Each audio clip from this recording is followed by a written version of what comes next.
going into a city council meeting to stop the selling of public assets. I feel that absolutely the young teens, for sure. 100%? Yeah, I think the young teens would be really, there's some young, they're just about to finish up in the transfer schools.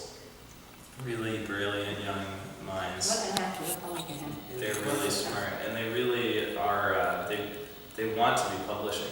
And so I was talking with them about a project called like Post-Occupy, and it was like a newspaper.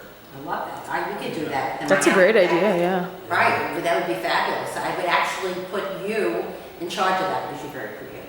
Or Danielle. Danielle will be working with you too. She's just busy too. She's That would be so cool. Yeah, I told you can have anybody that's working with me.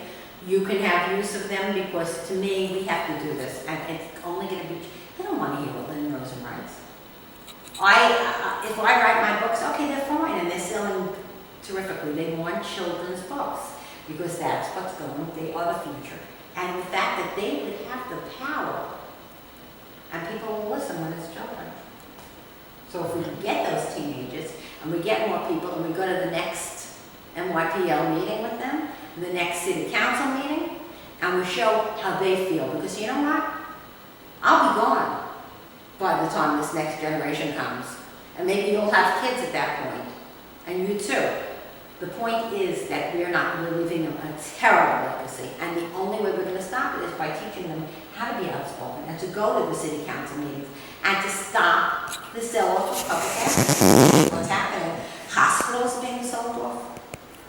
I can't imagine. What are they doing with children? Hospitals, you have to go to a clinic, you have to go miles out, and this is all over the world. We're not just talking about New York. So to me, I'm thinking international movement.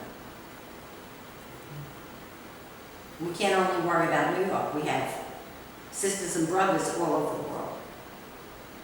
Yeah, New York is a great place for that. It's a special place within even the Baha'i history as where the covenant of, they call it the city of the covenant. We call it. I read on the website, I went to a little bit, so I was very, very impressed. Yeah. Very impressed. Now, I have a question for you, just because I want you to give us like a little bit of history, because she's going to have to go soon, on this building itself. Yeah.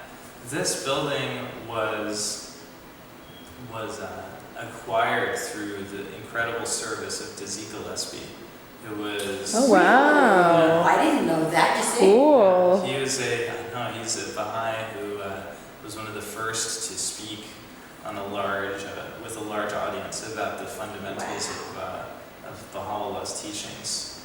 Baha'u'llah being the glory of God, and who the Baha'is recognize as the promised return of Christ, as the fulfillment of all of the prophecies.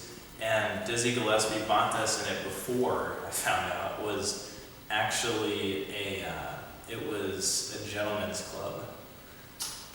Wow. So this this is like a new education for me. And what do you do with the rooms? Do you rent out rooms?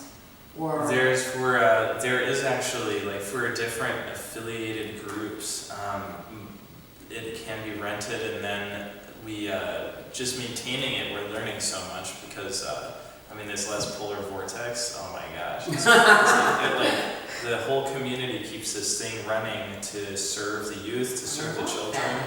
And then hopefully there will be more Baha'i centers in the future throughout the city. Maybe we can help with that.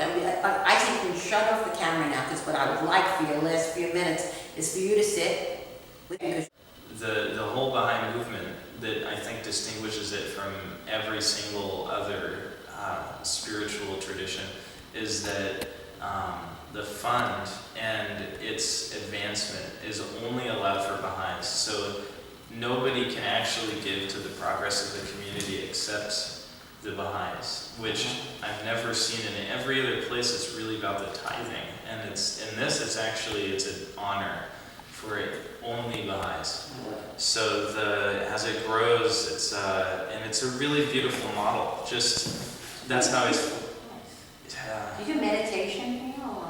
Yeah, prayer and Do meditation. you have like a schedule I could take? Because I would like to. There's one that's online, and yeah, it's every Monday there's a fireside. It's very decentralized and neighborhood focused. So since you're actually one of the neighbors of this area, I can put you in touch with Al and Carl. Fabulous, fabulous. They have. They And know what what's could we going do on for in this this then? area. Maybe we could donate something, time, money, whatever. They're, I mean, just maybe for certainly time, money-wise it can't. It's actually, Okay. if So anybody tell me, comes in, we we have to give help. it to something Right. Okay, else. but we could help. Okay, shut it off.